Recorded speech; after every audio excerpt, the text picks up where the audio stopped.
தமிழகத்தில் 2026ஆம் ஆண்டு தேர்தலை முன்னிட்டு அரசியல் கட்சிகள் தற்போதே தயாராகி வருகிறது. அந்த வகையில் எடப்பாடி பழனிசாமி மக்களை காப்போம் தமிழ்நாட்டை மீட்போம் என்ற பெயரில் தமிழ்நாடு முழுவதும் சுற்றுப்பயணம் மேற்கொண்டுள்ளார்.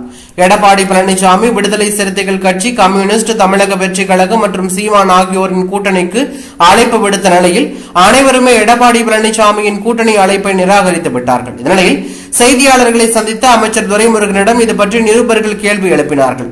அதற்கு பதிலளித்த அவர், எடப்பாடி பழனிசாமி கடைபிடித்தும் யாரும் வரவில்லை என்றால் வாங்க சார் என்றுதான் அழைக்க வேண்டும் என்றார்.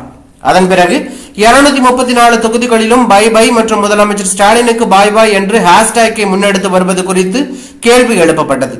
மேலும் அதற்கு அந்த அளவுக்கு வந்துவிட்டாரா என்று அவர் கேட்டுள்ளது பரபரப்பையும் அதிர்ச்சியும் ஏற்படுத்தி உள்ளது.